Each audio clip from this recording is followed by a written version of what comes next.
നൊന്ത് പ്രസവിച്ച് ഊട്ടി വളർത്തിയ കൈകൾ തന്നെ മക്കൾക്ക് അന്ത്യം കുറിക്കുക. അതേപോലെ ജന്മം കൊടുത്ത് വളർത്തിയ മാതാപിതാക്കൾക്ക് നേരെ കൈകാലുകൾ ഉയരുക. വംശനാശം സംഭവിച്ചുകൊണ്ടിരിക്കുന്ന പക്ഷിമൃഗാദികളെ പോലെ ഒരു വാക്കാണ് സംസ്കാരം. അതിനി ഡിക്ഷണറിയിൽ മാത്രം ഒതുങ്ങാൻ പോവുകയാണ്.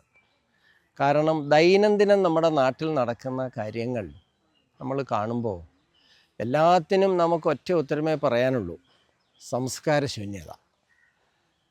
നൊന്ത് പ്രസവിച്ച് ഊട്ടി വളർത്തിയ കൈകൾ തന്നെ മക്കൾക്ക് അന്ത്യം കുറിക്കുക. അതേപോലെ ജന്മം കൊടുത്ത് വളർത്തിയ മാതാപിതാക്കൾക്ക് നേരെ കൈകാലുകൾ ഉയരുക. സ്വന്തം മാതാപിതാക്കളെയും ദൈവത്തെ പോലെ കാണേണ്ട ഗുരുജനങ്ങൾക്ക് നേരെ അക്രമം കാട്ടുക. അതുപോലെ തന്നെ സ്വന്തം മക്കളെ പോലെ മുമ്പിലിരിക്കുന്ന വിദ്യാർത്ഥികളെ കാണണമെന്നാണ് ആപ്തവാക്യങ്ങൾ തന്നെയുണ്ട്. സ്വന്തം മുമ്പിലിരിക്കുന്ന വിദ്യാർത്ഥികൾ മക്കളല്ലെന്ന് എപ്പോൾ തോന്നുന്നുവോ അപ്പോൾ വിദ്യാലയം വിട്ടു പോകണം. സ്വാമി വിവേകാനന്ദനും സർവപ്പള്ളി രാധാകൃഷ്ണനും ഒക്കെ നമ്മളെ പഠിപ്പിച്ച പാഠമാണത്. പക്ഷേ എല്ലാം തലതിരിഞ്ഞു പോയി.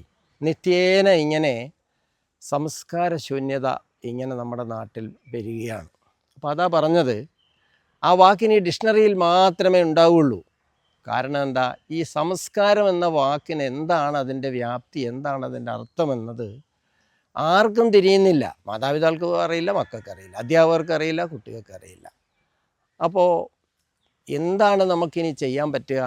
സംസ്കാരം എന്തെന്ന് നമ്മൾ പഠിക്കേണ്ടിയിരിക്കുന്നു.